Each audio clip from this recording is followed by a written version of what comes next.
Mesdames, Messieurs, bonsoir. Merci de la fidélité à la télévision nationale. Au compte du journal de campagne, 9 candidats sont à liste. Pour ce soir, on démarre avec le parti fan de Madame Makale Camara. Il faut que nous puissions nous parler mieux que nous l'avons fait jusqu'ici pour nous pardonner ensuite. Parce que toute vérité reconnue est à demi pardonnée. Il faut que nous puissions continuer de réconcilier ce pays pour que les Guinéens regardent dans la même direction et non se regarder en chien de faïence. Pour que nous puissions réconcilier le peuple avec lui-même, réconcilier nos communautés avec elles-mêmes, nous accepter tels que nous sommes pour former une vraie nation dans ce pays. Il faut que tout Guinéen puisse renoncer à soi pour ne penser que Guinéen. Ce travail, il n'est pas fini. Il faut le poursuivre, il faut l'amplifier, il faut toucher les Guinéens partout où ils se trouvent. Il faut que nous puissions nous demander pardon pour les erreurs commises dans le passé. C'est très, très important. C'est ce qui va nous amener à nous tourner vers l'essentiel, le développement, la prospérité pour chacun et chacune d'entre nous. Les Guinéens doivent accepter de vivre ensemble. Le repli identitaire, le repli communautaire, le quant à soi, il faut que cela finisse en Guinée si nous voulons avancer.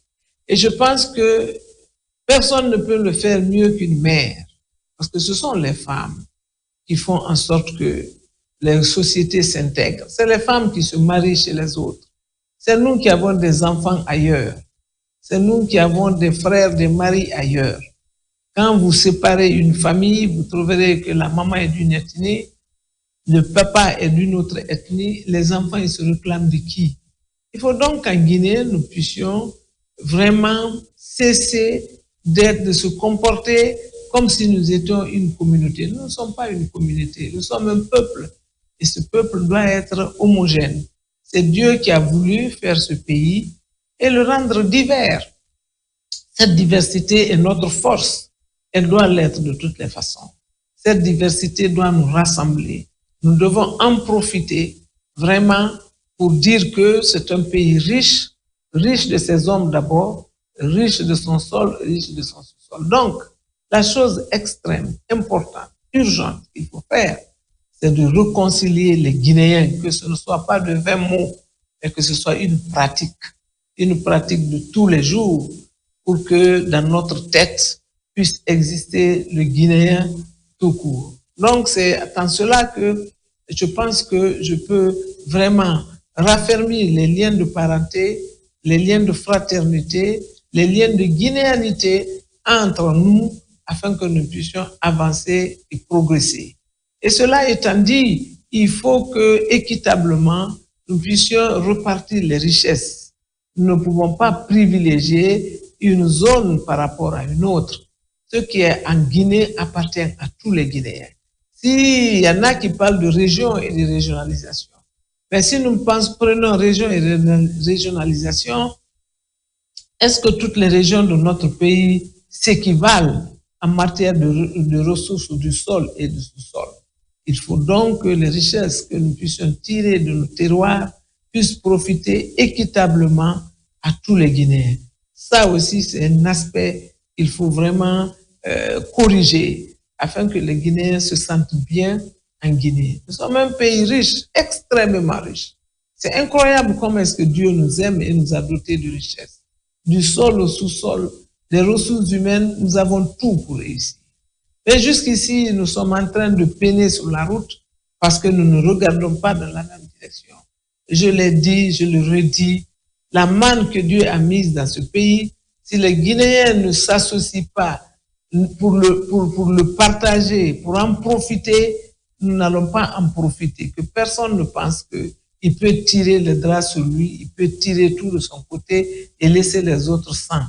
Il faut donc que nous puissions travailler ensemble, regarder dans la même direction, je le répète, et profiter de cette manne. D'abord, la justice. Vous savez, quand on parle d'impunité, quand on parle de corruption, c'est d'abord la justice. La loi doit être la même pour tous. nul n'est au-dessus de la loi, et bien nul ne doit être au-dessus de la loi. L'impunité dans ce pays fait que les gens peuvent se permettre des choses de l'incurie, n'est-ce pas? Ils font des choses qu'on ne peut même pas imaginer. Vous vous demandez si nous sommes en Guinée quand on entend le type de corruption, de détournement, de deniers qui se passe dans ce pays. On se demande si on est bien en Guinée. Il faut donc que la justice soit la boussole. Il faut que la justice soit la même pour tous. L'impunité doit cesser. Si les criminels sont confondus devant la loi, qui répondent de leur forfait et que la loi s'exerce de la même manière sur tout le monde, je pense que ça diminuerait drastiquement les fautes commises, les crimes commis dans ce pays. Donc la justice doit rester la boussole. Elle doit s'abattre sur qui que ce soit et de la même manière. Ensuite, les mécanismes de contrôle. Si on ne contrôle pas, quand on délègue un management, on délègue, on suit, on contrôle. Si on ne contrôle pas, c'est le laisser faire, le laisser aller, bien évidemment, on va se réveiller avec de l'intuition, on va se réveiller avec des détournements, on va se réveiller avec vraiment de l'inconscience notoire de ceux qui se permettent de tels actes dans ce pays. Ce qui appartient à tout le monde doit revenir à tout le monde. Ça ne peut pas revenir à des individus qui se croient au-dessus de la loi. Donc pour moi, c'est la loi qui doit s'exercer parce que la loi régente tout.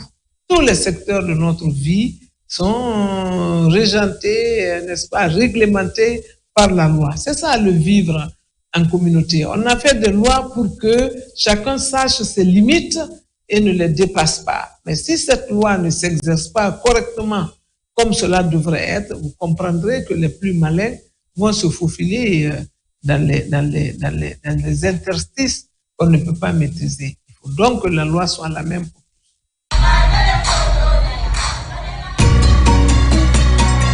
Docteur Faya Lansana Milimono du BL, Bloc libéral, quant à lui, était dans la préfecture de Pita. Suivez.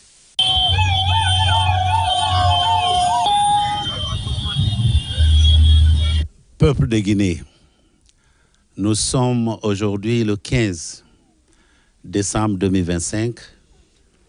Je vous adresse ce message de la cité de Pita pour faire le point de la campagne qui a commencé il y a déjà 2 semaines. Depuis Conakry, nous avons commencé à constater des traitements inégaux à l'égard de certains candidats, dont ma personne en tant que candidat du Bloc libéral. Autre chose est en train d'être vécue pendant cette campagne. Malgré les lois de la République qui imposent un devoir de réserve aux fonctionnaires de l'État, nous avons aujourd'hui, à travers le pays, des fonctionnaires de l'État, des secrétaires généraux, les directeurs de cabinet, les chefs de cabinet, les directeurs nationaux, qui sont là pour intimider nos militants. Je donne l'exemple de Guékédou, où le secrétaire général du ministère de l'enseignement technique, la formation professionnelle, est là. Il a œuvré pour perturber mon passage à Guékédou. À Kissidougou, c'est le directeur national, je crois, de la marine marchande, qui est venu avec beaucoup d'argent, des engins d'animation, etc., pour perturber mon passage à Kissidougou. Or, avant que cette campagne ne commence, il a été demandé à chaque candidat de fournir l'itinéraire de sa campagne. Ce que nous avons fait et ce que les autres candidats ont fait. Alors, ces jours-là, à Guékédou, seul le candidat du Bloc libéral devait être à Guékédou. Seul le candidat du Bloc libéral devait être à Kissidougou. Les gens pensent que le fait d'être un directeur national, le fait d'être un secrétaire général, le fait d'être ministre ou premier ministre leur donne tous les droits. Voilà les raisons profondes pour lesquelles nous sommes dans ce combat. Ça ne s'est pas limité là. Aujourd'hui, 15, j'étais le seul candidat qui devait s'adresser aux populations de Pita. Avec tout le respect que je dois au Premier ministre, il doit savoir que c'est élémentaire. Aujourd'hui, il a profité de mon passage à Pita pour venir tenir des meetings à Pita, empiétant sur le programme normal du candidat du Bloc libéral que je suis. Après, ici, je prendrai le départ pour l'abbé. Si cela se répète et continue de se répéter, nous tirerons les conséquences et nous nous retirerons. Pourquoi on ne veut pas que mon message passe? Partout où je dois m'adresser aux Guinéens, on doit créer des programmes pour venir empiéter sur mon programme de campagne. C'est parce qu'ils ont peur des messages que j'ai pour le peuple de Guinée. C'est des messages de vérité, c'est des messages de justice, des messages d'égalité. Donc, ce message est une mise en garde claire. Si cela devait se répéter sur mon itinéraire, je tirerai les conséquences et je m'adresserai au peuple de Guinée pour me retirer de cette campagne. Je vous remercie.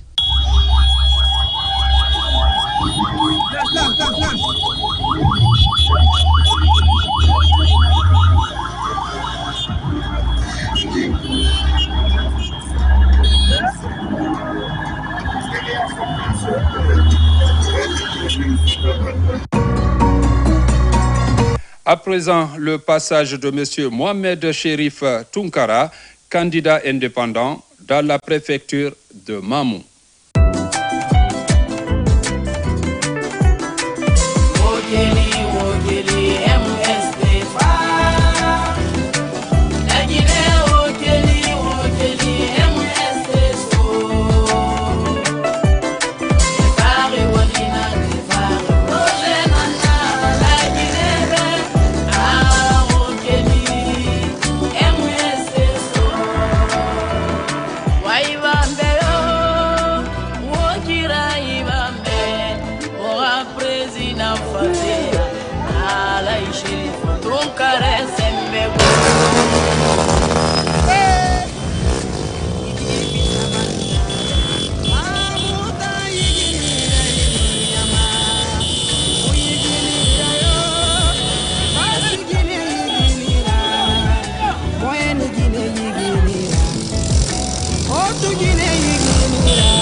Yes.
C'est avec un réel honneur et un grand plaisir que je prends la parole au nom des adhérents, sympathisants et alliés du mouvement MST Renouveau Citoyen pour souhaiter la bienvenue à son Excellence El Hadj Mohamed Cherif Tounkara et à la délégation qui l'accompagne à l'occasion de sa visite à Mamou dans le cadre de la campagne pour l'élection présidentielle du 28 décembre 2025. Votre présence parmi nous aujourd'hui témoigne de l'importance que vous accordez au dialogue direct avec la population. Vous démontrez ainsi que les voix des citoyens comptent, que les préoccupations des hommes, des femmes et des jeunes des différentes localités méritent d'être écoutées. De même, la prise en compte des réalités locales reste en faveur déterminée par la construction de l'avenir de notre nation. On fomu ko on wakilo fi wotangol mu e nyande 28 décembre haray en fo e meden e inde jama mamo e juude mamum on haray en weltike fota en weltoto kadi le fomu en andinaymo kadi nyande 28 wonnema eden weltanimo eden wonanimo mengarile nene mengarile na nyande go nyande mengarata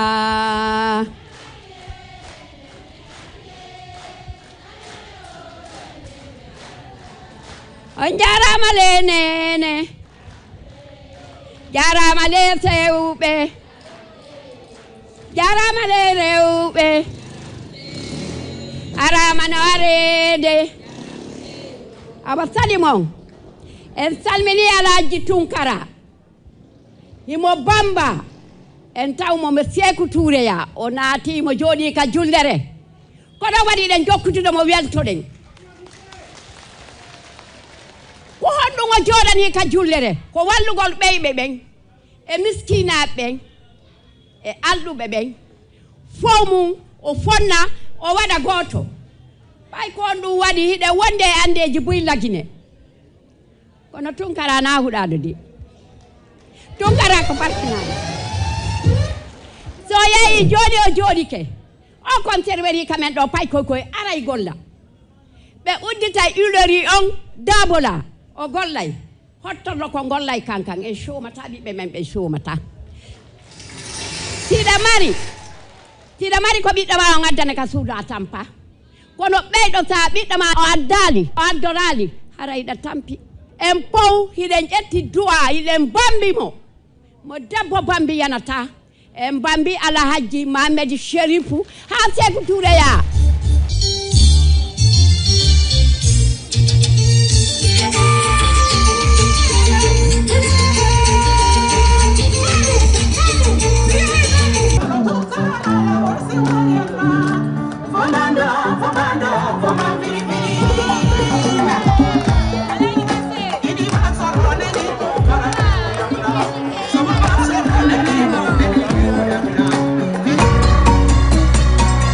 Le RGP de El Hadj Bouna Keïta était dans les préfectures de Dabola et d'Inguiraye.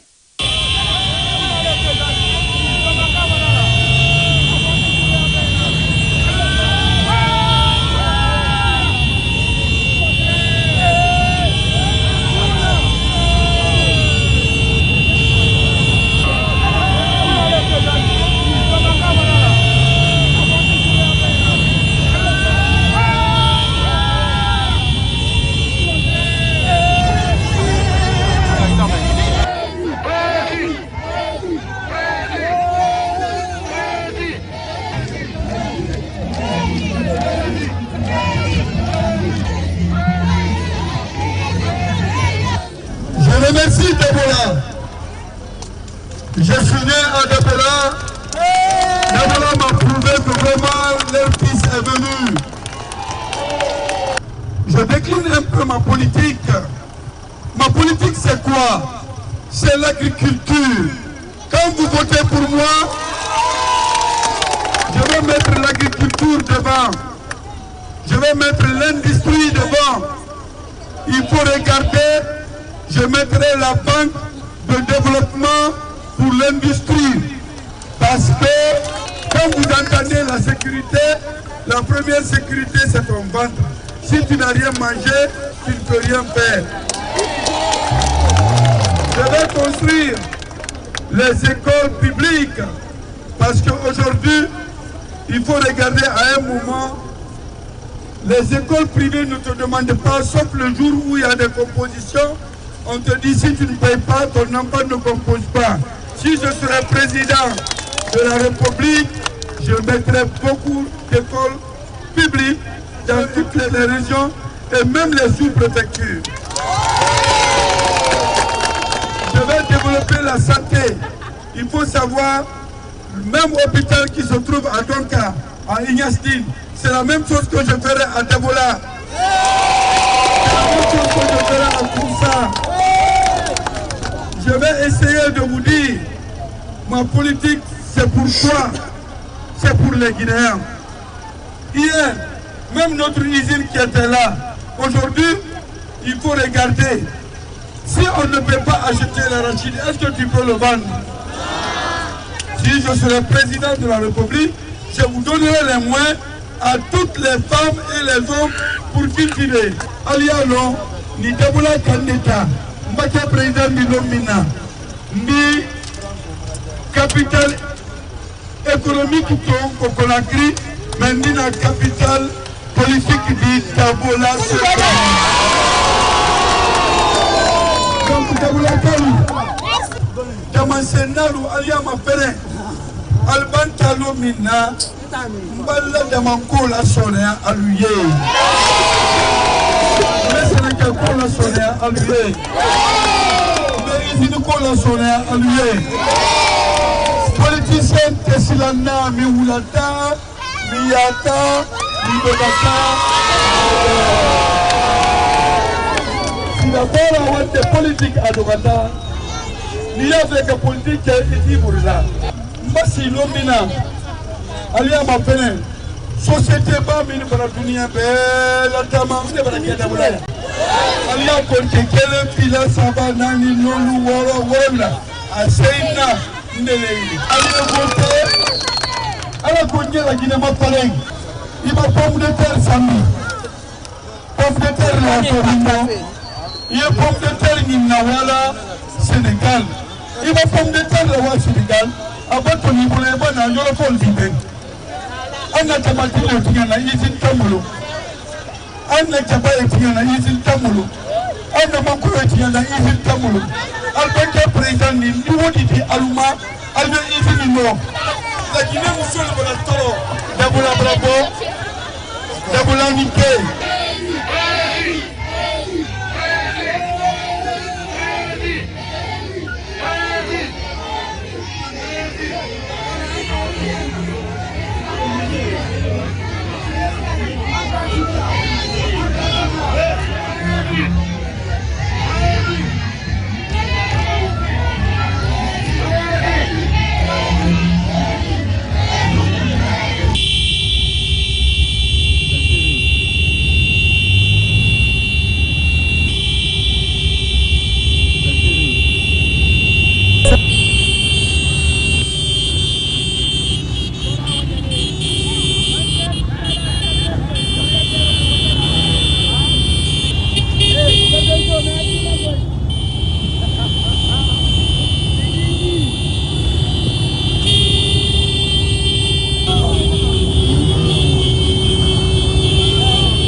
Suivons ensemble le meeting au compte du candidat indépendant, M.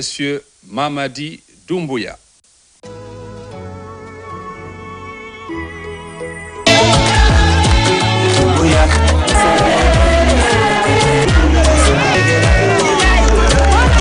La paix que nous avons, la stabilité que nous avons, est principalement le fait de l'homme du 5 septembre 2021. On jaɓi on nani dongal ngal ko dongal men.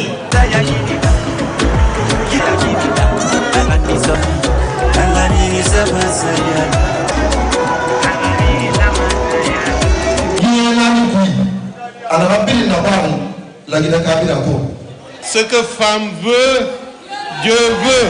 Donc le 28 décembre, il faut tout faire pour qu'aucun homme, qu'aucun jeune garçon et vous ne restiez à la maison. Vous alignez tout le monde, vous leur dites suivez-moi, on va aller voter Mamadi Doumbouya.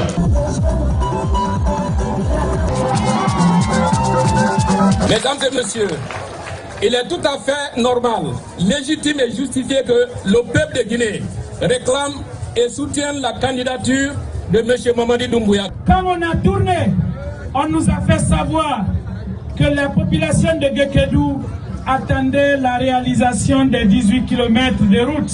N'est-ce pas? Le travail a commencé ou ça n'a pas commencé? C'est ça le candidat Mamadi Doumbouya. Guékédou a demandé cette route. Il a instruit, la route est en train d'être faite. Nous sommes là aujourd'hui pour vous fixer un rendez-vous. Le rendez-vous du 28 décembre 2025. C'est un grand rendez-vous. C'est notre destin. Nous devons ce jour voter pour le nouveau président de la République. Et notre champion national est candidat. Il s'agit de M. Mamadi.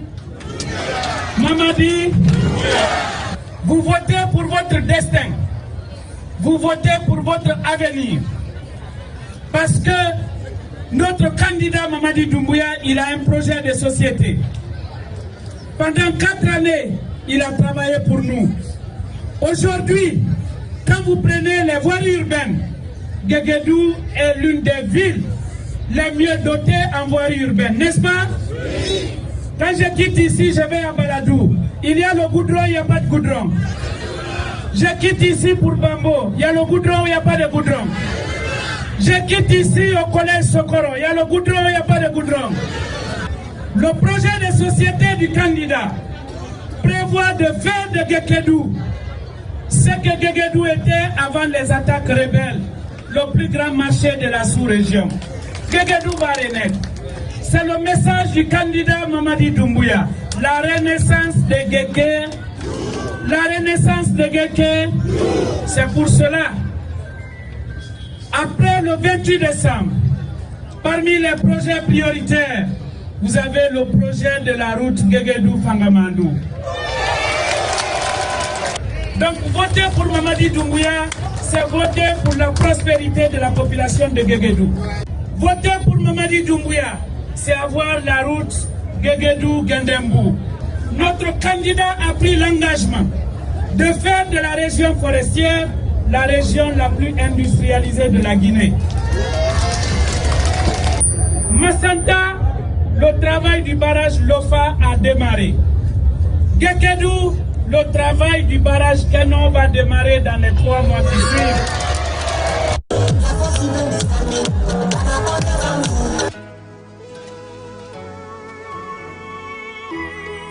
Les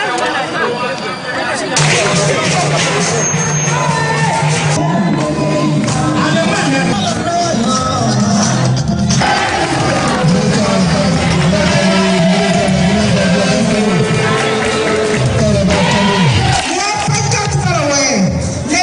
Doumbouya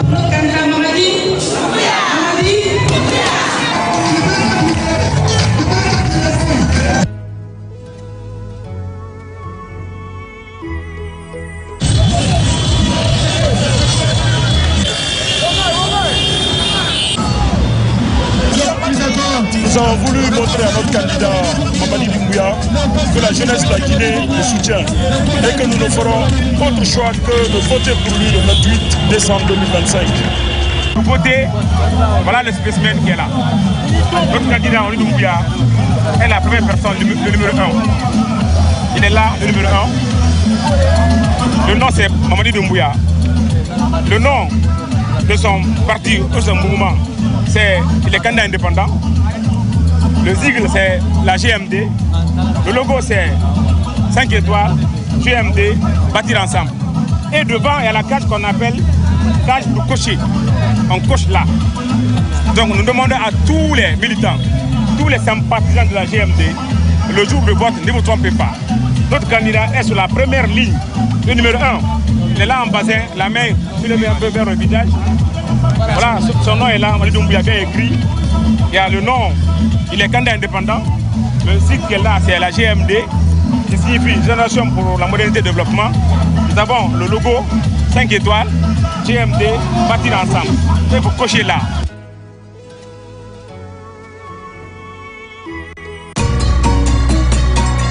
Voici la sortie de M. Abdoulaye Kourouma. Il est candidat du RRD.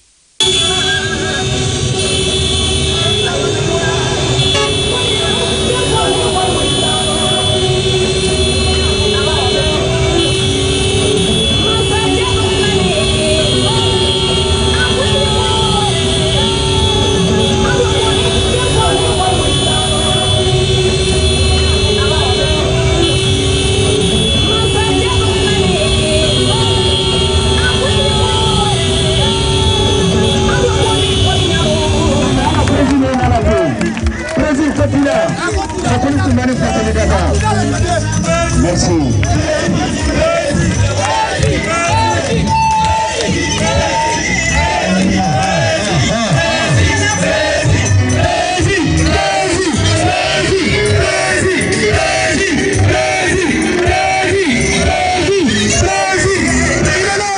Mesdames et messieurs, le parti Rassemblement pour la Renaissance et le Développement, RRD, n'est pas venu pour promettre des illusions.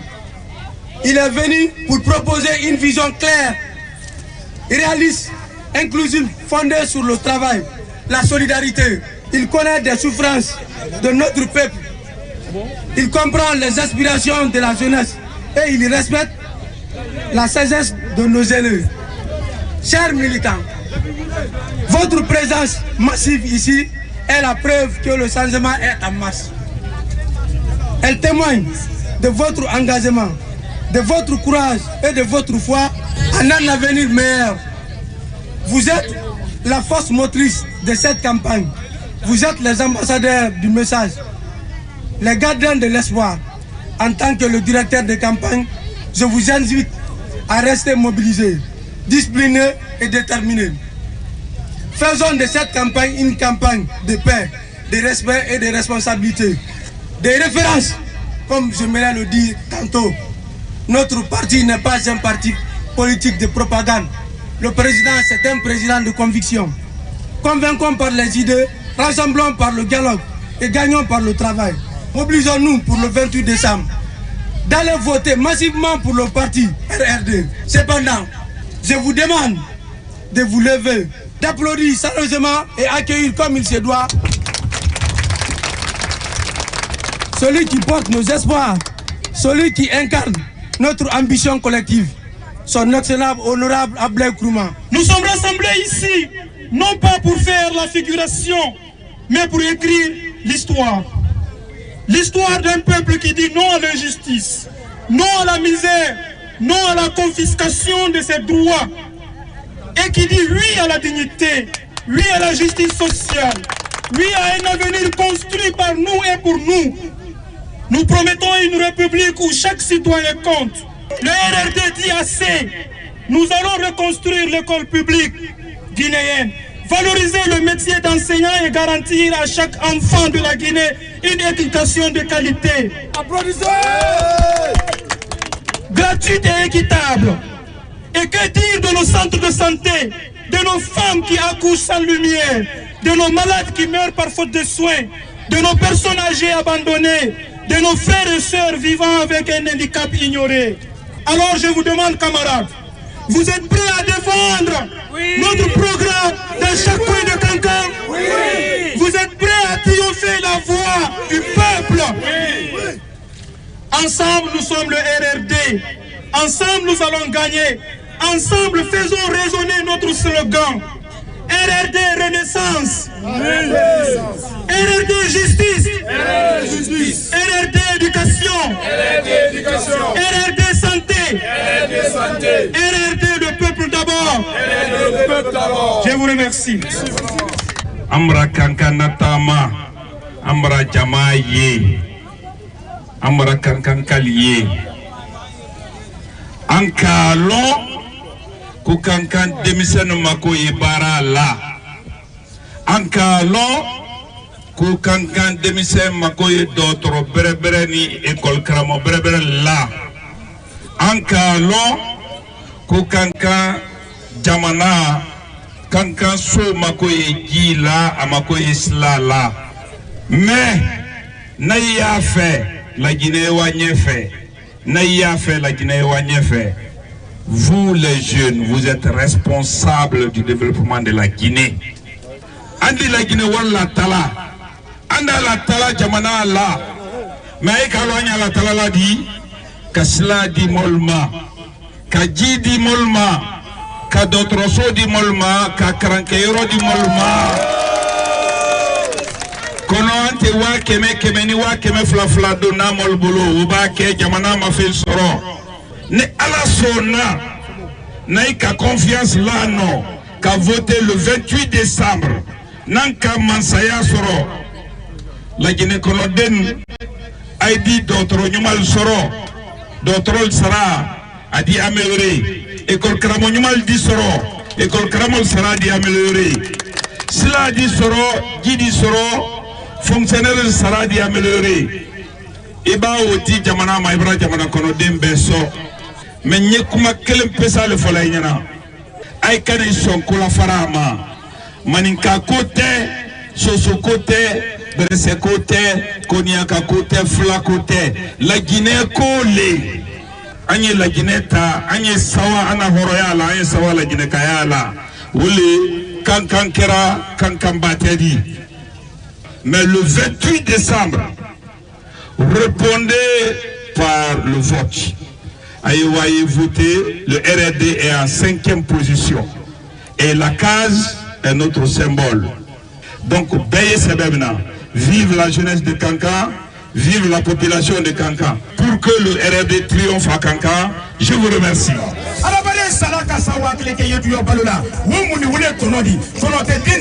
Il est son béni, il est pour le côté. Nicolas Mansadi, qui compte faire. Monte Mansaya sur la mène, il faut faire ma béni, il est glorité.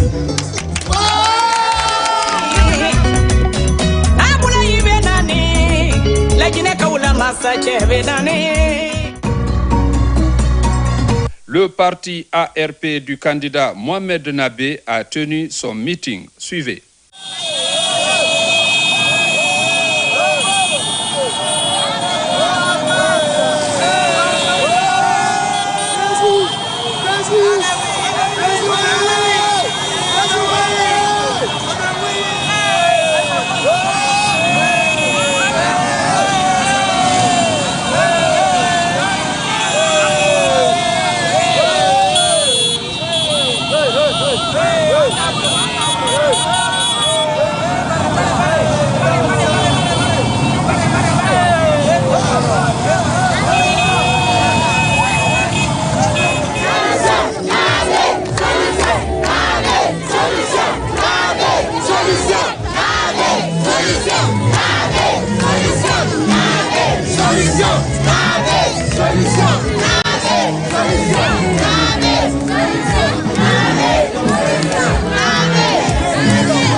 Bignolo anshawani la nalila nyagere ma keni muso dinini moba mais ya menti ambe hakili ko élection est le 28 décembre donc ambe a souhaité la komoduka keni muso dinini moba be boka voter Mohamed Inabe hein 100% Mohamed Inabe.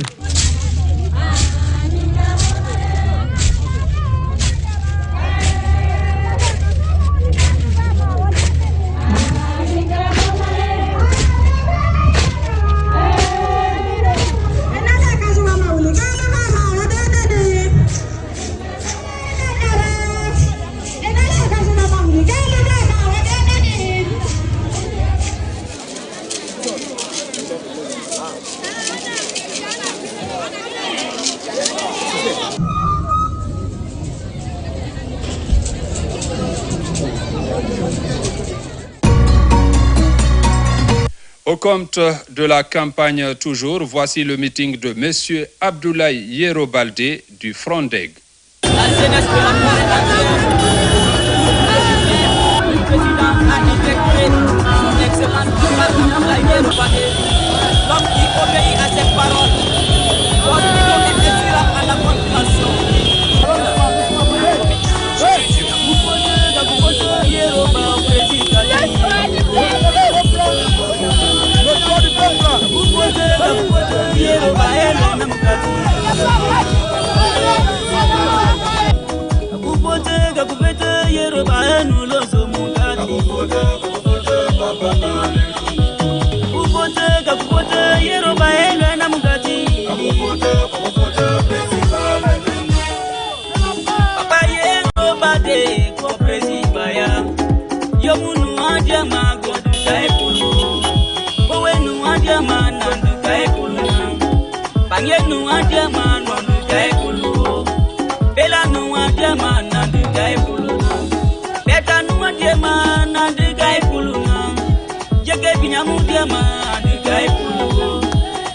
Papa Yero Kotomu Maya Dr. Emilia Mana Kukai Puluna Yakwaru Daniel Yamana Kukai Pulu Leni Romu Maya Kukai Puluna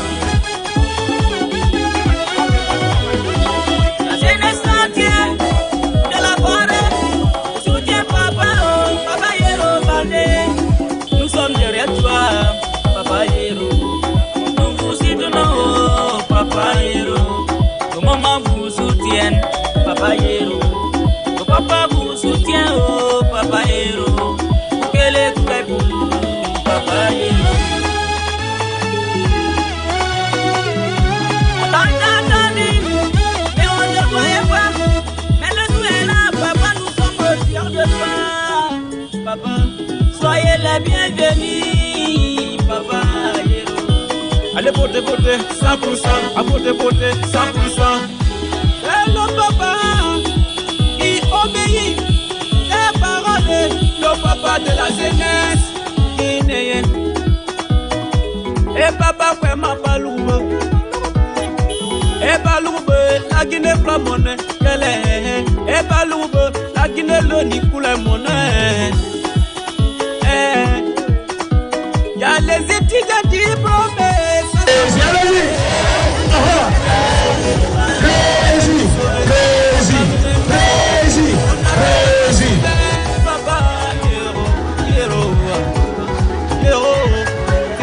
Papa Yero, 100% Yero, Papa Yero. Boubacar Diallo, chassé à l'implantation de l'homme. Un plat. 100% Papa Yero. Abodé, Papa de la nation. Abodé, Papa Yero. Abodé, 100%. Dr. Emile Aromou, le fédéral de Yomu, dit merci à Papa Yero Baldé. Yomu nous envoie Kaoto Moumabe. Oh, nous envoie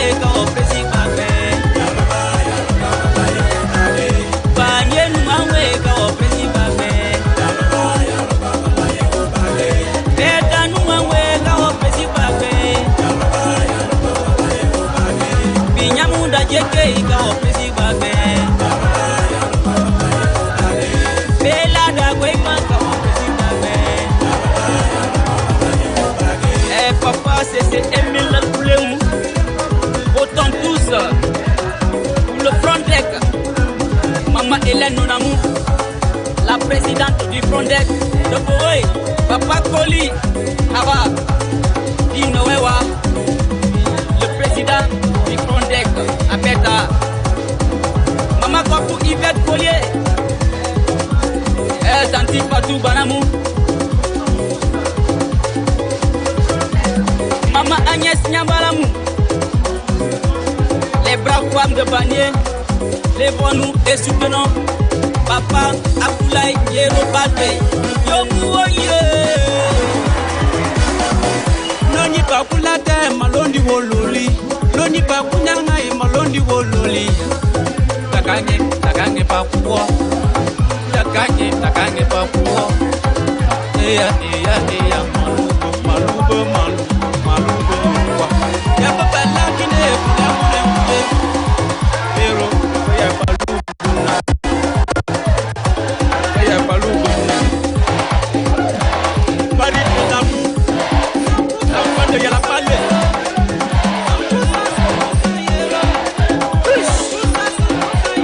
l'histoire de l'amour pour bon amour.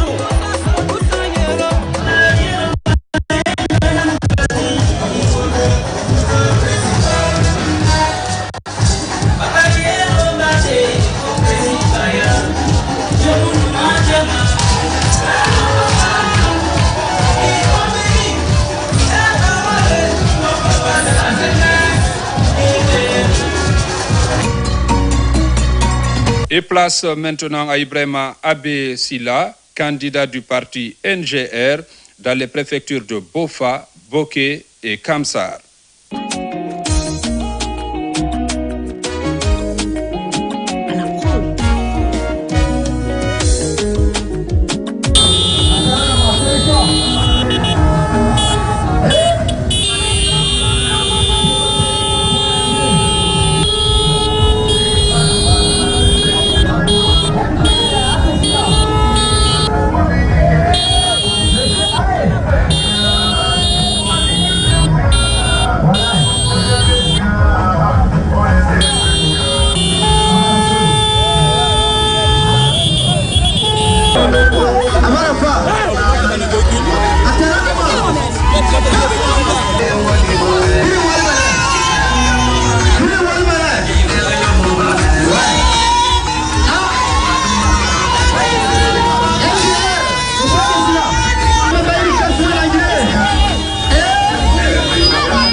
Voilà, à base n'a pas fait.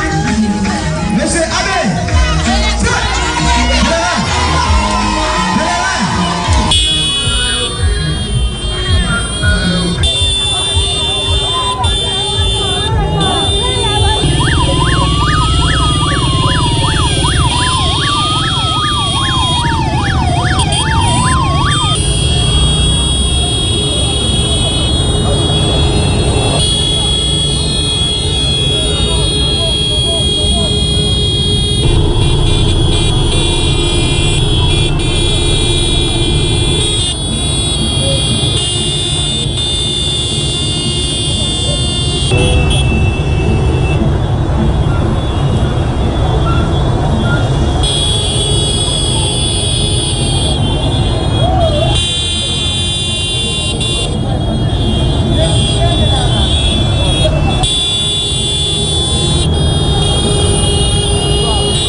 Vive le président bâtisseur Abbé Silla.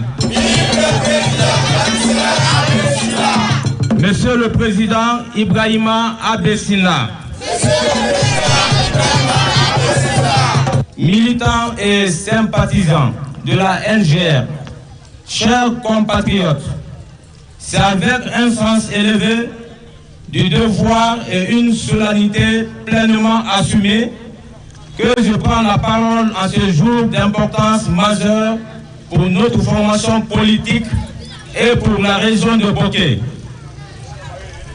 La présence de Monsieur le Président Ibrahima Abessina, accompagné de la délégation nationale, confère à cette rencontre un éclat tout particulier.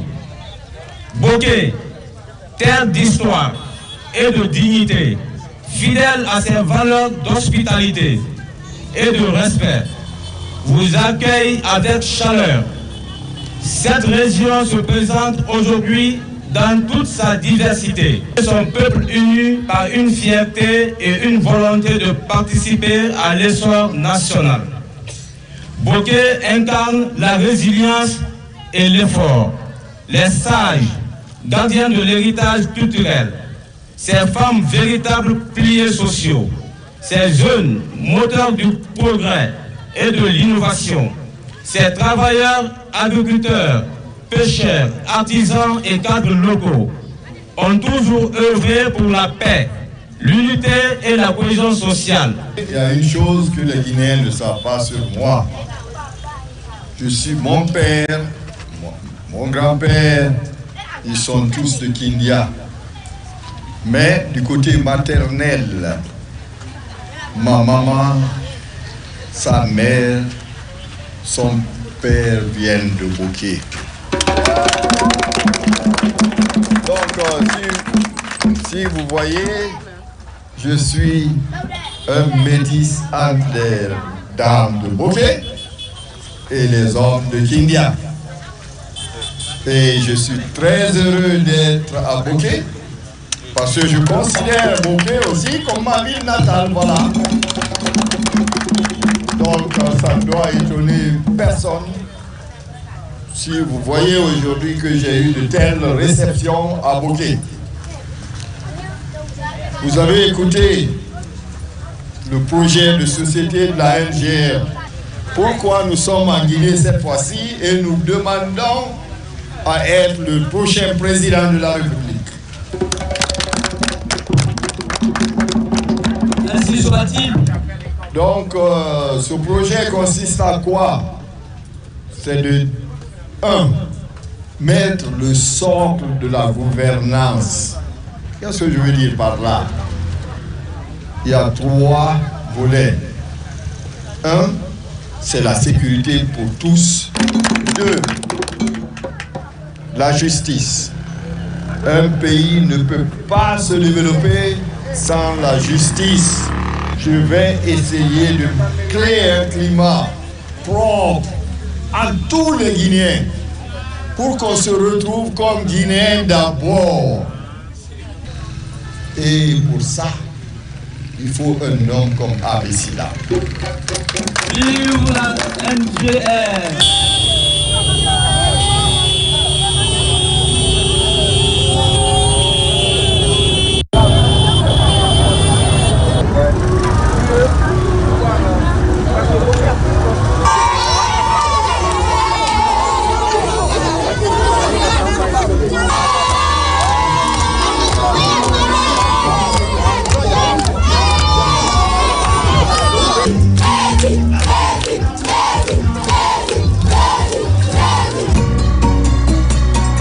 Mesdames, Messieurs, c'était votre journal de campagne. Merci de votre aimable attention et bonne suite de programmes sur la télévision nationale.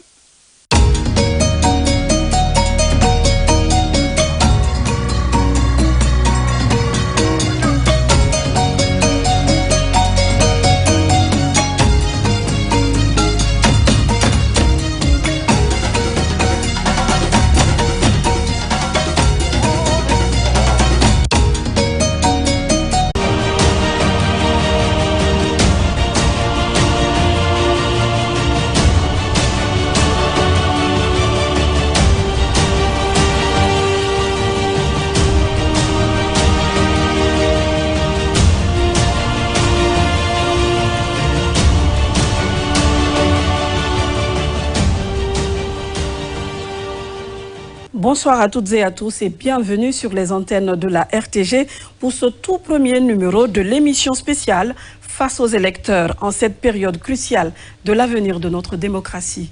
Bonsoir, dans moins de 2 semaines, le 28 décembre 2025, les Guinéens et les Guinéennes sont appelés aux urnes pour choisir leur futur président de la République, un moment historique, un rendez-vous avec l'avenir.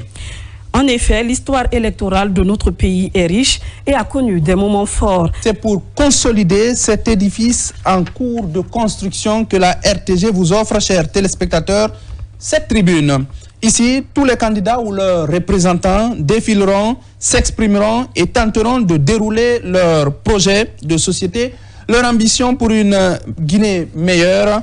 Pendant 9 soirées, face à vous, les électeurs, ils viendront sans filtre exposer leur vision et répondre à vos interrogations. Chères Guinéennes, chers Guinéens, l'objectif de cette émission est clair, éclairer le choix souverain du peuple. Pour ce soir, nous avons l'honneur de recevoir pour vous M. Bangali Souma, il est vice-directeur de campagne, membre du bureau politique national chargé à la mobilisation du parti Front pour l'Alliance nationale. Sans plus tarder, Face aux électeurs démarre maintenant.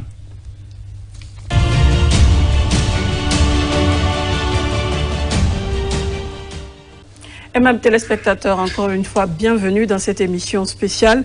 Comme je vous le disais tantôt, nous avons l'honneur de recevoir M. Bangali Souma. Il est vice-directeur de campagne, membre du bureau politique national et chargé à la mobilisation du parti Front pour l'Alliance nationale.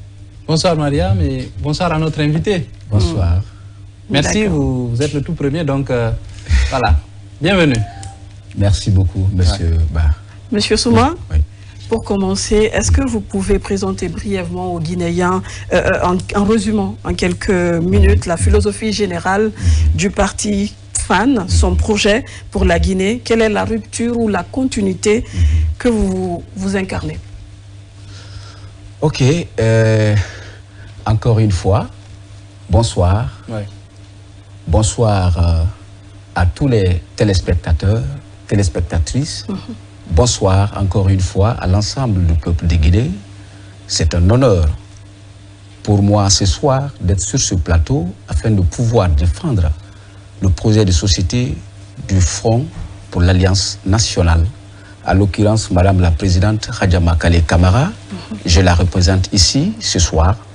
Elle est en tournée déjà, comme vous le savez déjà, son calendrier étant chargé. Donc moi, en tant que vice-directeur de campagne chargé à la grande mobilisation, elle m'a fait l'honneur de la représenter ce soir dans cette émission. Très bien. Okay. Donc on va vraiment présenter grosso modo le projet. Qu'est-ce que vous incarnez au sein du Front? Qu'est-ce que vous proposez aux Guinéens? Qu'est-ce que vous proposez? Vraiment, c'est un immense plaisir de proposer notre projet de société aux Guinéens. Parce que l'heure est arrivée que les Guinéens et les Guinéennes puissent choisir un parti politique, pas par son appartenance ethnique ou religieuse ou autre considération. Mais il est temps de choisir un candidat par rapport à son programme, projet de société. Tout à fait. Donc, en ce qui concerne le parti FAN, notre projet de société, nous avons des ambitieux projets pour ce pays, mais vu que le temps est imparti, on ne peut pas déballer tout le programme. Oui, on va y aller plus en détail tout à l'heure. Voilà, tout à fait. On va faire quelques résumés de projets. Donc, pour rentrer dans l'introduction de ce projet de société, il est d'abord important de rappeler aux Guinéens et Guinéens qui est Hadja Makale Camara. D'accord. C'est important. Oui. Hadja Makale Camara, elle est diplomate, elle est juriste, elle est activiste de la société civile. Elle a brigué des postes de responsabilité dans ce pays.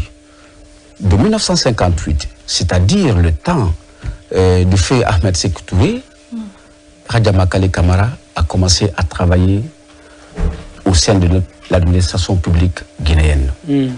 Elle a occupé des postes de responsabilité importantes.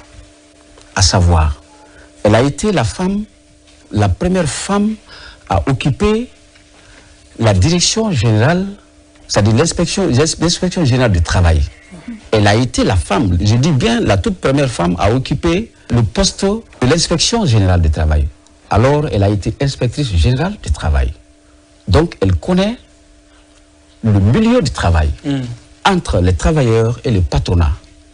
Khadja Makali Camara, plus loin, elle fut la première femme à occuper le poste, c'est-à-dire le poste ministériel qui défend les femmes à l'époque. C'était le ministère, comme aujourd'hui, son appellation, on appelle le ministère de la promotion féminine de la femme et des personnes vulnérables. Elle fut la première femme à occuper ce poste de responsabilité. D'accord. Voilà. Donc, plus loin, Khadja Makali Camara a été ministre de l'Agriculture. En 1997, elle fut également la première femme à être ministre de l'Agriculture de notre pays, des eaux et forêts. À l'époque, 3 départements réunis. Elle dirigeait à l'époque plus de 9000 travailleurs. D'accord. Donc, elle a eu aussi cette chance-là de gérer, parce que dans la vie, il y a une question de chance aussi. Plus loin, Khadja Makali Camara, elle a été la première femme ambassadrice extraordinaire plénipotentiaire de la République de la Guinée en France. Oui, elle a occupé ce poste de responsabilité. Khadja Makali Camara également, étant diplomate, elle a été ambassadrice de la Guinée au Sénégal. Voilà, une ambassadrice plénipotentiaire de la République du Sénégal. Qui couvrait la République de Guinée au Sénégal. La République de Guinée au Sénégal. Elle couvrait beaucoup de pays, en France comme au Sénégal. Donc, je ne peux pas introduire, étaler le projet de société sans montrer aux Guinéens qui est Khadja Makali Camara. Ce n'est pas parce que c'est une prétention qu'elle veut devenir la présidente de la République de Guinée. Et nous, on croit à la gestion vertueuse de la femme. Et je sais que cette fois-ci, les femmes dirigeront ce pays. Donc, en ce qui concerne notre projet de société, donc, vu des enseignements tirés de son parcours, et les yeux très riches, Khadja Makali Camara a décidé de venir en politique afin de devenir la présidente de la République de Guinée pour une première fois en Guinée. Donc, notre projet de société est battu sur d'abord des grands axes importants qui sont entre autres le premier point, la cohésion sociale et l'unité nationale. D'accord. Permettez-nous, on va y aller avec des questions sur chaque axe. Vu que vous abordez l'axe de la gouvernance, de l'état de droit, de la cohésion sociale, de la réconciliation nationale, est-ce qu'on peut savoir, au cœur de votre programme de société, la Guinée a souvent souffert de corruption, d'un État perçu comme pas très efficace. Quelles sont les 3 réformes institutionnelles prioritaires que vous mettez en œuvre durant les 6 premiers mois, si jamais vous êtes porté à la présidence de la République, au niveau de cet axe? Merci. Merci, madame. La première des choses, nous avons amélioré la gouvernance, la bonne gouvernance. En quoi faisant? Nous allons améliorer la bonne gouvernance. Notre gouvernance va être basée sur une administration, sur une administration basée sur la probité morale, le patriotisme et des compétences. Une administration sans la corruption, une administration auquel nous lutterons forcément contre l'impunité, le népotisme, j'en passe.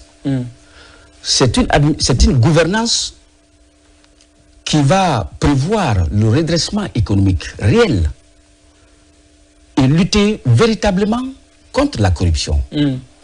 Parce que le mal de tout développement, c'est la corruption. D'accord. Et nous allons lutter contre la corruption. D'accord. Ouais. Monsieur Souma, avant que je ne donne la parole à Alpha, c'est bien beau. Sur ce plateau.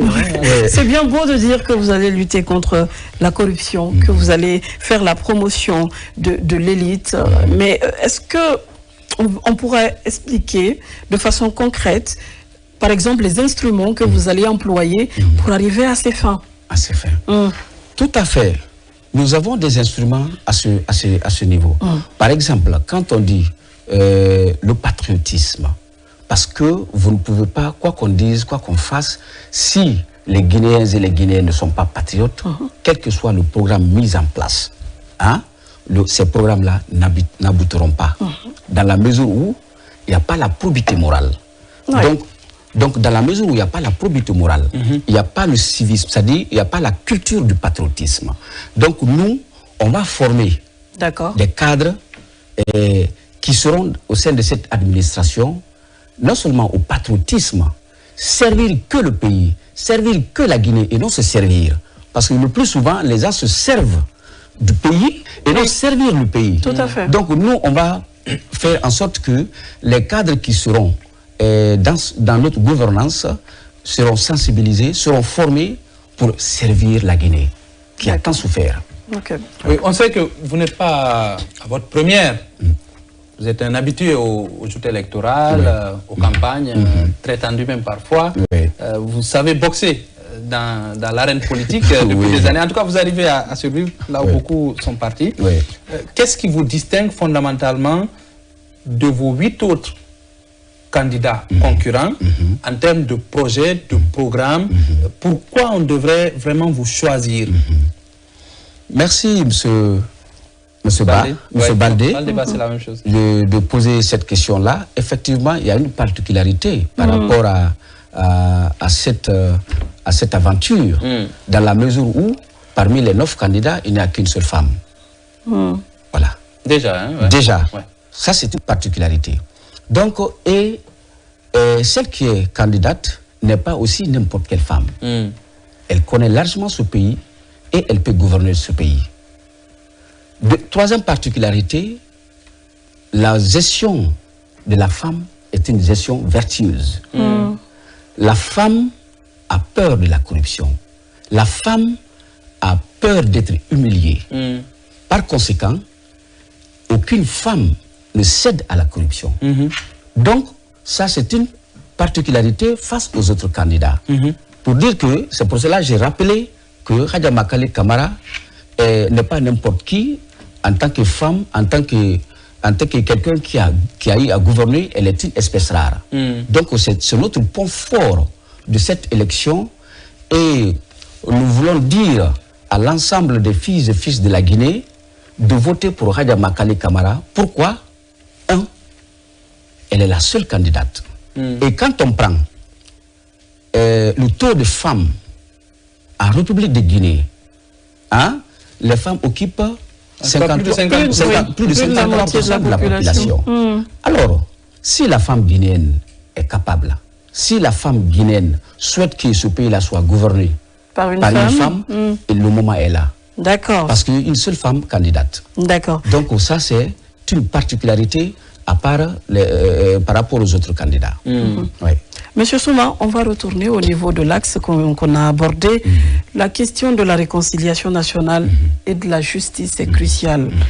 Comment comptez-vous traiter les dossiers de violence politique passée?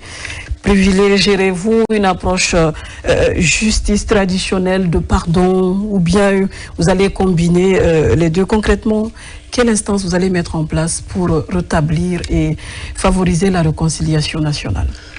Merci Madame Camara, c'est une bonne question.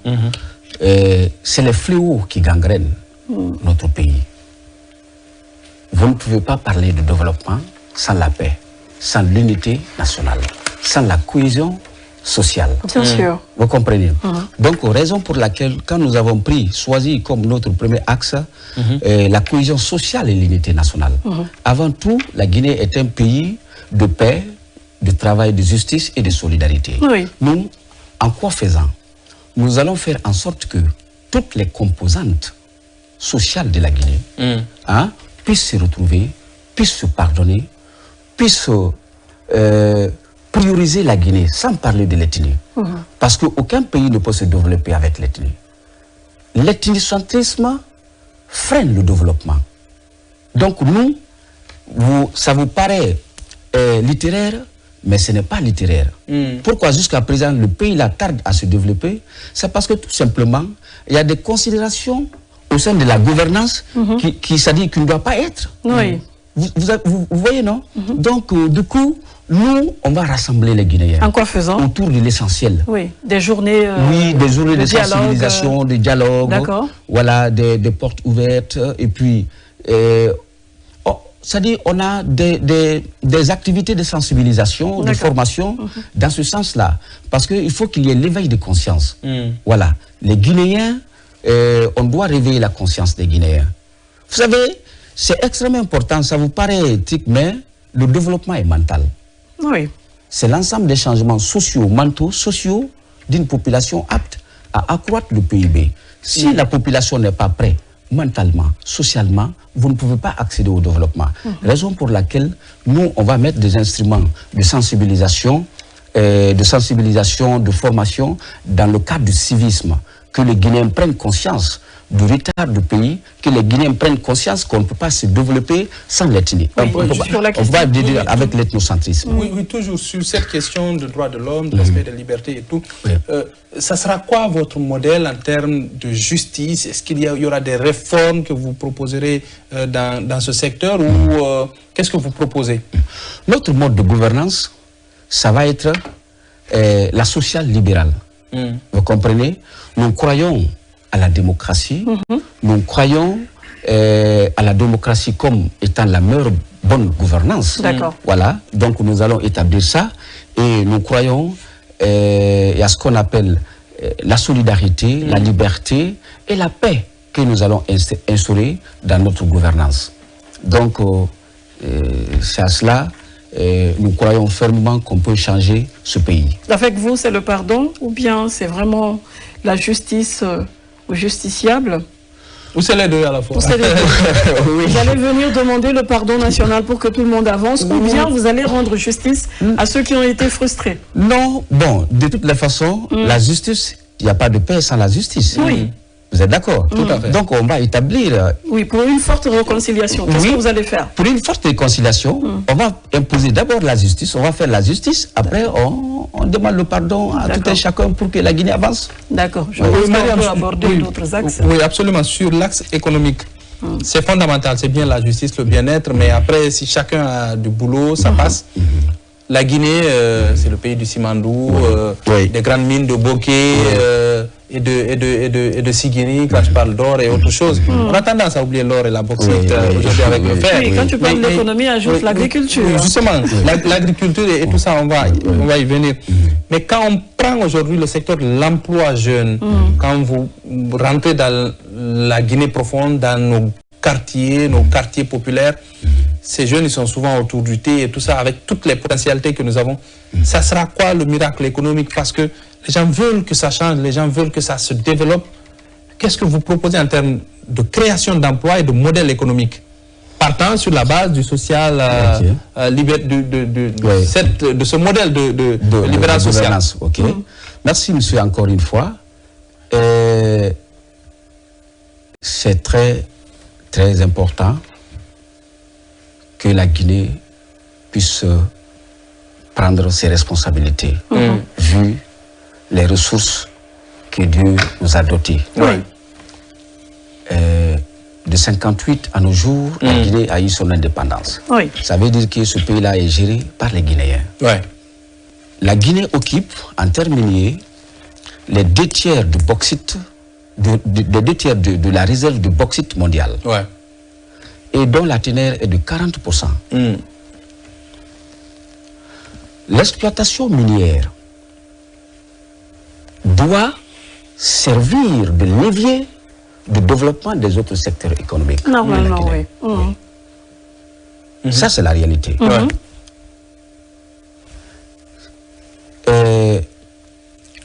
En termes économiques également, vous avez eu à parler ici de l'emploi des jeunes. En toute sincérité, la problématique de l'emploi des jeunes est une bombe à retardement en République de Guinée. D'accord. Oui. La population parce que tout simplement, tout simplement, l'État n'a pas la politique de création d'emplois. On est conscient que l'État ne peut pas employer tout le monde. Mais l'État peut favoriser la création de l'emploi.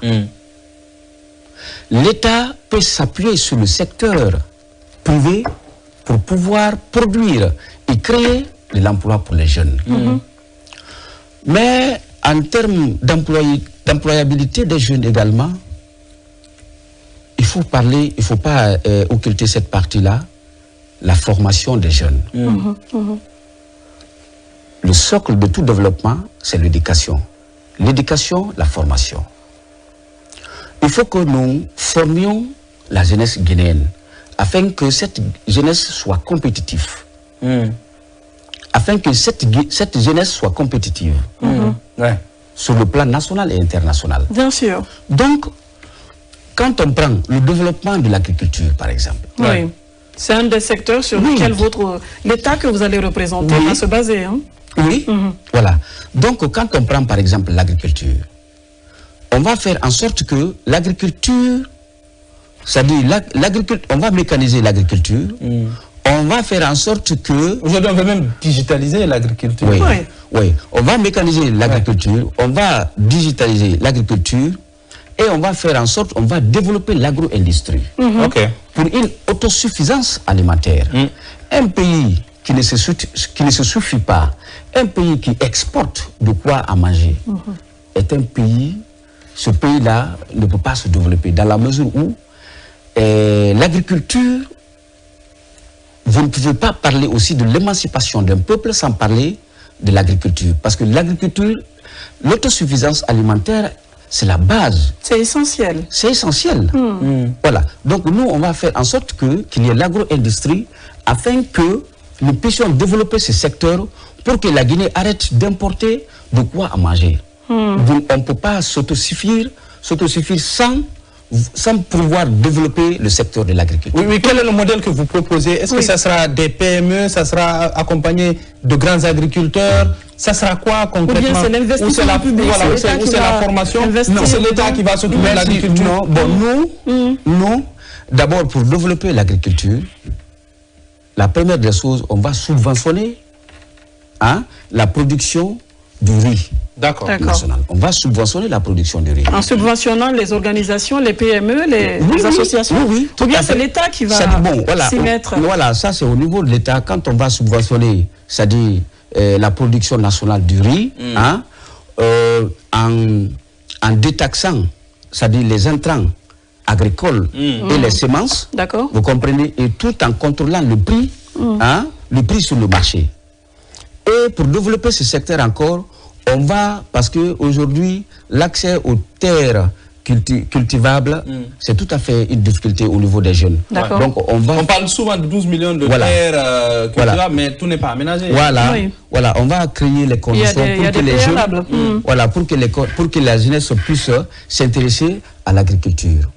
On va former les jeunes dans ce sens pour qu'ils puissent faire des études agricoles et développer le secteur de l'agriculture.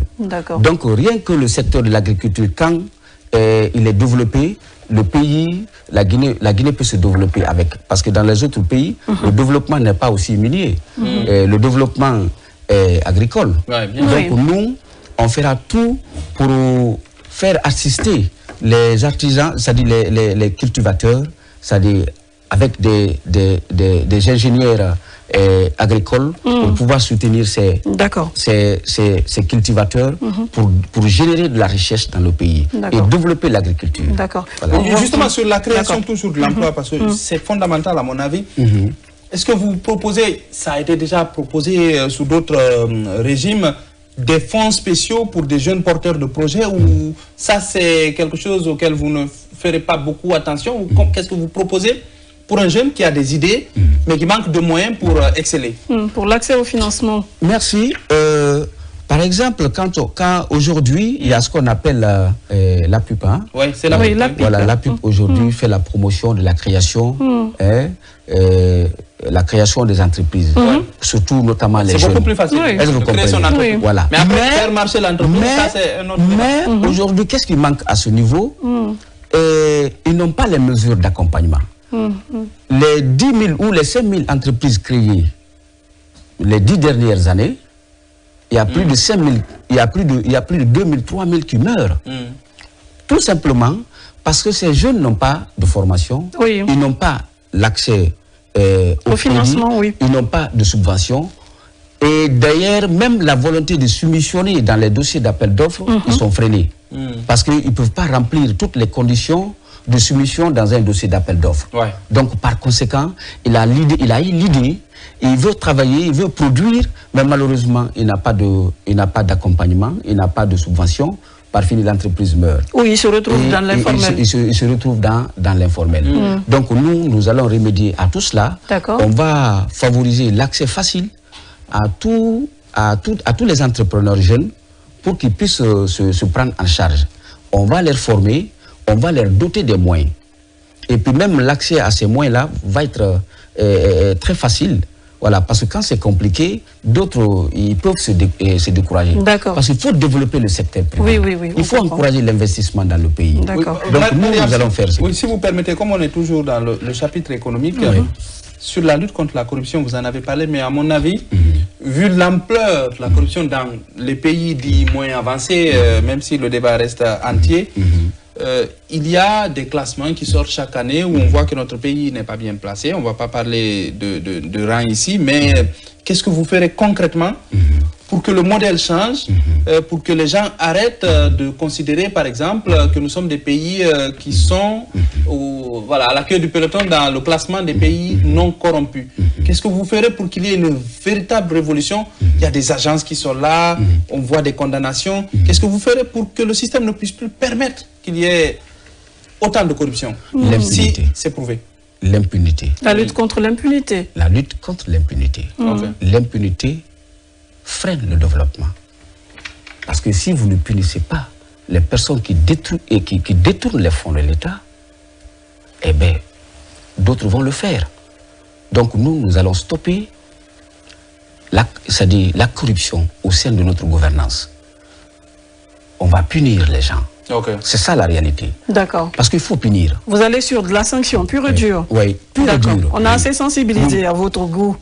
D'accord. Mais monsieur Souma, la question des mines, vous avez placé l'agriculture au centre de l'économie lorsque vous allez être à la tête de ce pays. Mais la question des mines et des ressources naturelles est centrale.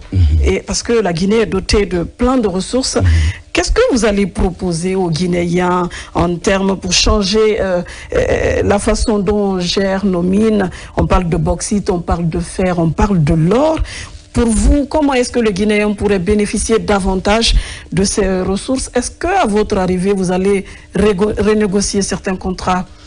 Tout à fait. Tout à fait. Nous allons renégocier les conventions minières et les contrats miniers, certains contrats miniers et certaines conventions minières, dans la mesure où Dieu nous a aidés et nous a dotés de ressources naturelles. De fait d'avoir même les mines, c'est-à-dire sur le plan de la réserve bauxitique mondiale, la Guinée occupe le premier rang. Le fait d'avoir ça c'est une recherche. Vous comprenez? Donc si nous voulons partir en négociation avec n'importe quel investisseur, d'abord, d'emblée, on dit nous partons déjà avec 15%. C'est-à-dire les 15% pour nous. Pour tous les projets. Non, pas tout. C'est le début de négociation. Voilà, c'est le début. Nous, on vient en main. Comme l'investissement, il y a des apports. Bien sûr. Nous, on vient en termes d'apport. D'abord, nous avons nos mines. Comme c'est chez nous. Comme c'est chez nous, nous avons nos terres. Voilà, c'est nos terres. Nous avons ça d'abord. D'accord, c'est déjà 15% donné. Voilà, la négociation commencera au-delà de 15%. D'accord. Ça, c'est pour tous les contrats miniers? Oui. Et vous serez prêt à mettre sur la table de l'argent, bien sûr?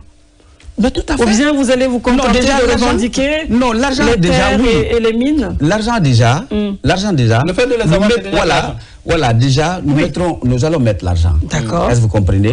Mais En amont, nous avons 15%. Ces 15%-là, nous allons commencer la négociation au-delà de ces 15% avec nos partenaires. Ça veut dire que nous allons ramener, si le contrat global est les 100%, peut-être que nous allons avoir 50-50. D'accord. Oui. Dans vos négociations. Oui, nous allons avoir 50-50. Oui, est-ce que déjà, parce que gouverner c'est anticipé, vous savez, le 28 décembre, c'est presque arrivé. Hein? Si vous devez aller aux affaires, il faut être prêt. Est-ce qu'il y a un travail sérieux qui a été fait dans ce sens? Ou c'est comme tous les partis qui passent, oui, on va faire ceci, on va faire cela, mais sur aucune base? Est-ce que déjà, vous avez une idée claire? Telle entreprise, vous avez fait vos enquêtes, vous savez ce qu'il faut? Ou le secteur minier en général, vous avez déjà votre idée sur comment il doit marcher? Déjà, nous avons répertorié, nous avons toute la statistique des entreprises qui évoluent dans le secteur minier, dans le secteur minier de la République de Guinée, qui fonctionnent, qui sont opérationnels ou qui ne sont pas opérationnels.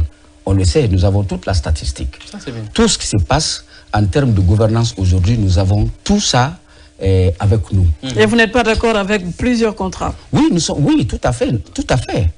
Je ne veux pas rentrer trop dans les détails, parce que, mais nous sommes d'accord, hein, nous sommes prêts au soir du 28 décembre 2025, voilà, quand nous serons élus président de la République de Guinée, nous avons toute la situation en main afin de gouverner ce pays et pour que les Guinéens puissent avoir le bonheur. D'accord. On va aller rapidement à d'autres secteurs pour permettre d'aborder ces questions également, Alpha. Oui, sur la question de la santé, on parlera d'éducation et autres aussi.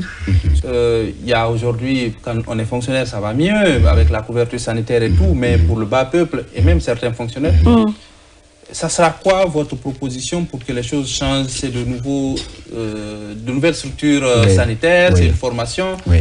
Écoutez, les scandales ne finissent pas dans nos hôpitaux où les gens arrivent, ils n'ont pas les moyens de se soigner. Qu'est-ce que vous proposez pour que les gens, en tout cas, tous ceux qui veulent avoir un bon système sanitaire, votre fan? Merci, M. Baldé, d'avoir posé cette question-là, car c'est une question cruciale. Bien sûr. Les Guinéens et les Guinéens souffrent dans nos hôpitaux. Moi-même, j'en ai été victime. Je suis tombé malade quand je suis venu. Urgemment, j'ai failli mourir par faute d'intrants médicaux? Non, pas d'intrants même, d'infrastructures d'urgence. Vous comprenez? Nos hôpitaux manquent des infrastructures d'urgence. Quand quelqu'un vient en urgence dans nos hôpitaux, vous allez trouver que c'est occupé, toi tu vas mourir. Est-ce que vous comprenez? Alors je me suis dit en tant que politique, quand nous allons venir au pouvoir, nous allons d'abord renforcer, voire même construire suffisamment d'infrastructures sanitaires. Nous allons renforcer la capacité, le dispositif déjà existant. Nous allons renforcer le dispositif sanitaire pour que le Guinéen puisse avoir une meilleure santé. Vous comprenez? Par exemple, quand on prend aujourd'hui, vous avez parlé de la question de la prise en charge, mais il y a la plus grande frange n'est pas abordée. Hein? Et le citoyen lambda qui est laissé pour compte. On donne 80%. Par exemple, ça, ce sont les fonctionnaires d'État et ceux du secteur privé. Et le citoyen lambda. Ils sont plus nombreux. Ils sont les plus nombreux. Et qu'est-ce que vous... Nous, voilà, à ce niveau, nous allons leur donner une couverture sanitaire. En quoi faisant?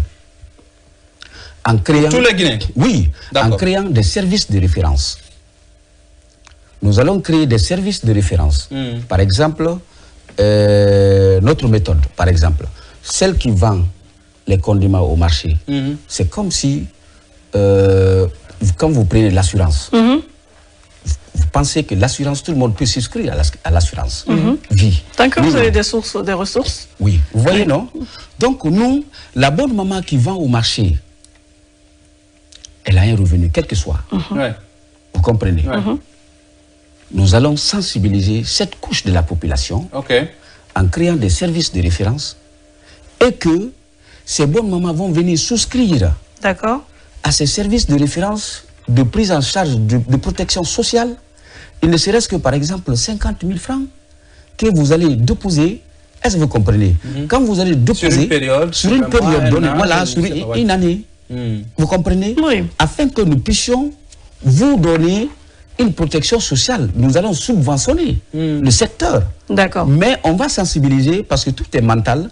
On va dire à ces personnes, venez. La fin, c'est-à-dire il y a la vie, il y a la vie, il y a la mort, il y a la maladie. Vous comprenez? Aujourd'hui, vous êtes active. Vous êtes actif, par exemple. Vous comprenez? Vous montez, vous descendez parce que vous êtes en bonne santé. Quand vous serez tombé malade, quelle sera votre prise en charge? Donc, ce qui est important, c'est d'aller vers ces personnes-là, les sensibiliser, de leur retraite, de leur fin, pour qu'ils puissent prendre des dispositions par rapport à ça. Sinon, il va mourir misérablement. D'accord. Donc, nous, on va créer ces services de référence afin de donner la protection sociale à cette population, à cette partie de la population. D'accord. Oui. Sur les hôpitaux, l'offre de soins en termes de construction des infrastructures. Vous savez, on dit souvent il y a le modèle américain, il y a le modèle français, il n'y a pas encore le modèle On va aller au modèle guinéen avec... mais ça sera quoi votre modèle en termes d'offre de soins au-delà de ces prises en charge et tout, quand on arrive parfois, les médecins l'accueillent et tout ça? Bon, nous, on ne peut pas se baser sur une référence sur un modèle. Est-ce que vous comprenez? Nous, notre préoccupation, c'est la meilleure santé des Guinéens. Nous allons coopérer avec des pays où la médecine est développée. Pour que chez nous, nous puissions l'adapter et puis donner une meilleure santé aux Guinéens. D'accord. Voilà, nous, on ne peut pas dire, voici le modèle français, voici le modèle américain. Non. Voilà, on cherche la santé. La santé n'a pas de prix. Monsieur Souma, tous ceux qui ont de bonnes choses à nous proposer. D'accord. Là, vous allez toucher un mot à l'éducation, par rapport à l'éducation. On sait que souvent, il y a l'inadéquation entre la formation et la demande au niveau des marchés. Qu'est-ce que vous allez faire justement pour réajuster et équilibrer ce secteur? Merci, madame. Au niveau de l'éducation, qui est le socle, de tout développement, nous, on va s'intéresser d'abord à l'éducation de base. D'accord. Oui. D'accord. On va s'intéresser d'abord à l'enseignement préuniversitaire. L'enseignement préuniversitaire. Vous savez, la performance de notre système éducatif est corollaire à l'implication directe des parents dans l'éducation des enfants. D'accord. Voilà, les 4 piliers de l'éducation, y compris les parents, parce que les gens pensent que le parent ne joue pas un rôle prépondérant dans l'éducation de l'enfant. Quand l'éducation de base, tous les pays qui sont développés ou qui ont un système éducatif performant, c'est parce que les parents sont là.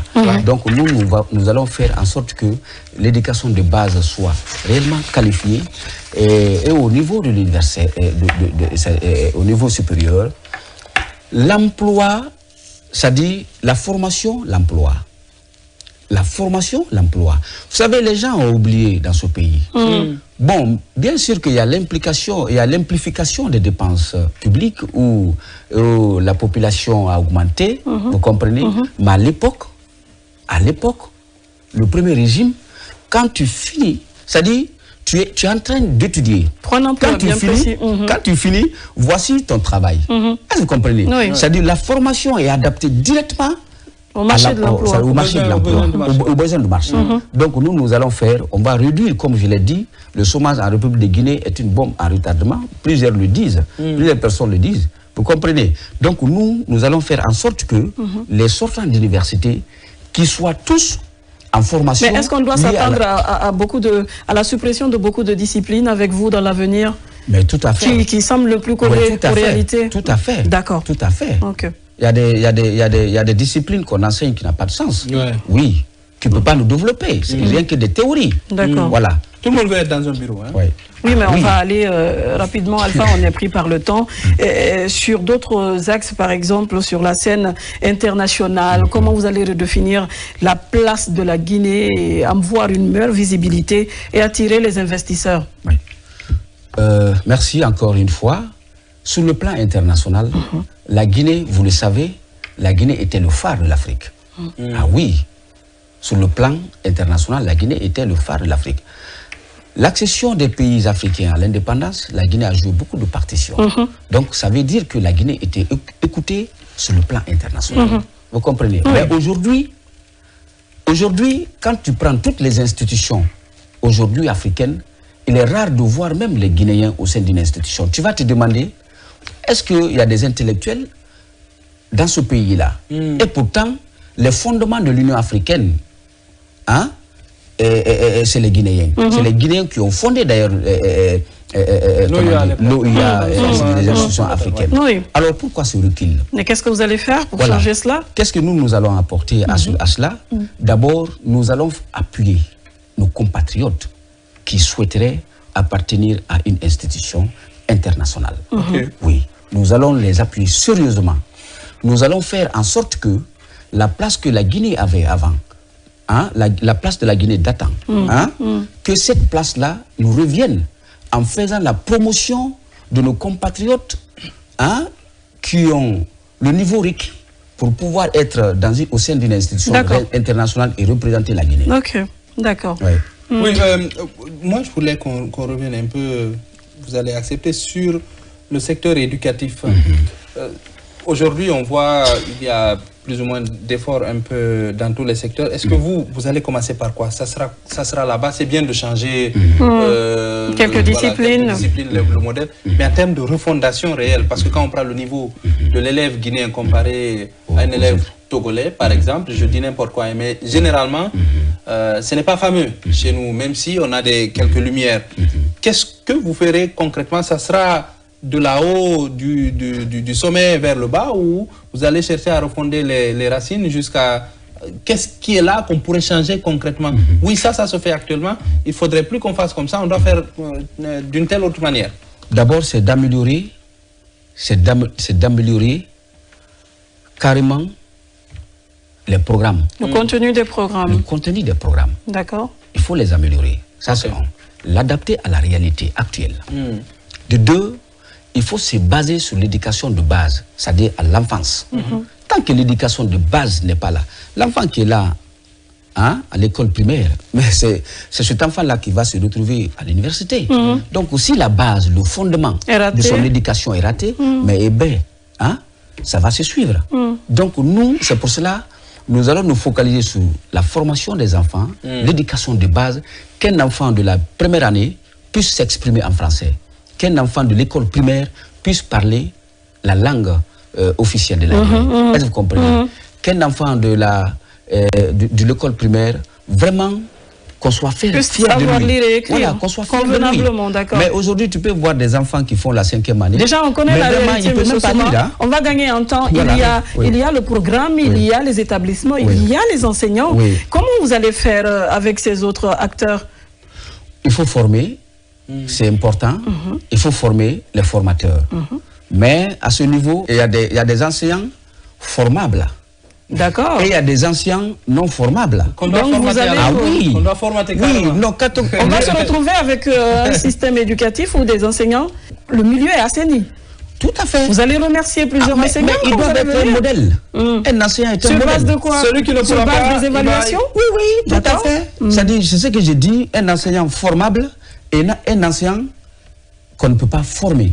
Donc, il sera... Mais déjà, ils sont fonctionnaires d'État. Vous allez les radier, vous allez les transférer. Qu'est-ce que vous allez faire? Bon, on ne va pas les radier parce qu'avant tout, leur sort nous préoccupe. C'est manque beaucoup de personnes. Voilà. Ils vous regardent aussi. Voilà. Oui, vous allez reverser dans d'autres départements ministériels. On va créer autre service par rapport à il faudra aussi des politiques incitatives pour que les gens viennent. Beaucoup ne veulent pas enseigner aujourd'hui. Alors là, quand nous allons assainir l'éducation, tout le monde va vouloir venir au sein de l'éducation. Parce que vous allez apporter quoi? Ouais, on va améliorer nettement le salaire, leur statut.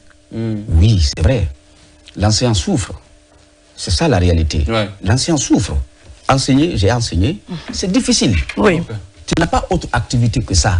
Alors, si tu n'es pas bien rémunéré, vous voyez ce que ça fait. Ça n'attire pas en tout cas les grands cerveaux. Donc nous allons donner le meilleur salaire aux enseignants. On va améliorer le statut des enseignants.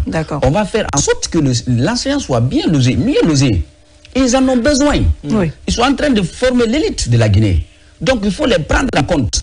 C'est ça la réalité. D'accord. Si vous permettez, Mariam, on va aborder, parce que comme vous l'avez dit, le temps est très galant avec nous. Maintenant. On va parler d'infrastructure. Réellement, on va commencer par nos routes. Quand vous devez quitter, c'est vrai qu'il y a une amélioration dans la circulation urbaine et tout, mais il y a énormément d'efforts à faire dans ce sens-là. Qu'est-ce que vous proposez concrètement pour que Conakry, par exemple, puisse respirer? Quelqu'un me disait, on ne peut pas avoir 2 programmes à Conakry, c'est impossible. Le matin, vous partez à Kaloum avant d'arriver, vous ressortez, vous ne pouvez plus faire autre chose. Qu'est-ce que vous allez faire pour que notre capitale ressemble à toutes les autres grandes capitales? Oui, il y a l'embouteillage, mais avec de grandes capacités de mobilité. Merci, monsieur. Il n'y a même pas de transport en commun à Conakry. Merci, monsieur. Comment vous allez décongestionner? Quand vous voyez ces gens dans les carrefours le matin, moi, ça me fait la peine. Vraiment, c'est déplorable. La ville est linéaire. Oui, c'est très déplorable. Raison pour laquelle nous venons en politique pour changer, pour éradiquer tous ces fléaux-là. Le manque d'infrastructures en République de Guinée est une problématique qui freine plusieurs secteurs de la République de Guinée. Parce que vous ne pouvez pas, par exemple, développer le tourisme sans le développement des infrastructures. Oui, ça va de pair. Vous ne pouvez pas développer l'agriculture, même qu'on parle, sans le développement des infrastructures. Vous ne pouvez pas développer quoi que ce soit dans le pays tant que vous investissez dans les infrastructures. Donc, le problème d'infrastructure en République de Guinée, surtout routier, quand on prend les pistes rurales, pour développer le commerce à l'intérieur du pays, il faut faire des routes pour qu'il y ait une libre circulation. Oui, monsieur Souma, allons sur des solutions. Allons sur des solutions. Oui, des solutions. Merci. Dans les villes en campagne. On connaît déjà la réalité. Oui, la réalité. La situation. Oui. Allons sur des solutions. Voilà. Donc nous, on va... parce que qui parle de développement... Et ça demande de... Oui, qui parle de développement, qui parle de développement, il y a ce qu'on appelle le rôle régalien de l'État. Tout État a un rôle régalien, c'est-à-dire primaire, sans lesquels tu ne peux pas gouverner. Nous allons mobiliser les fonds. La mobilisation intérieure des fonds de la Guinée va nous permettre de développer des infrastructures routières de la Guinée, de toute la Guinée. Parce que nous, on sait aujourd'hui la gouvernance que nous voyons,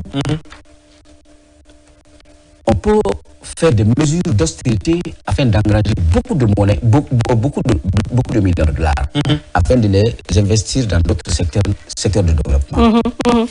Je ne veux pas rentrer dans les détails, mais notre politique de construction de ces infrastructures, on va mobiliser les ressources internes de la Guinée. Rien que les ressources internes de la Guinée, avec une bonne gestion, on peut... Pas d'endettement, pas de prêts, non? Oui, mais la Rien Guinée... que sur le BND, vous êtes sûr? D'accord. Oui.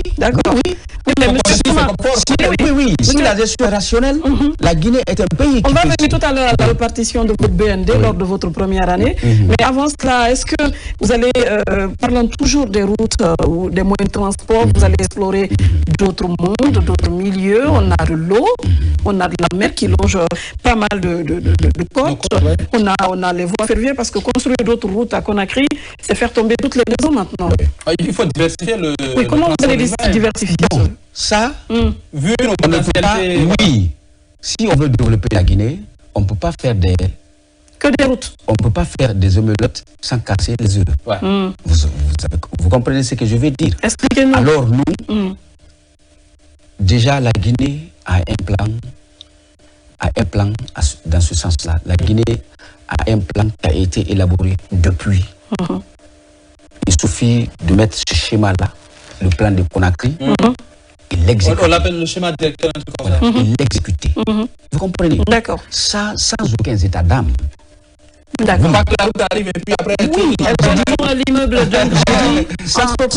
je dis sans aucun état d'âme. D'accord. Si on veut, ça dit, il y a ça. Avec madame, c'est la rigueur. Oui, la rigueur. Elle a une gestion vertueuse. C'est pour cela, moi personnellement, je la soutiens. D'accord. Monsieur Souma, votre première année, votre budget national, quelle répartition, quel pourcentage, pour quel secteur? Merci.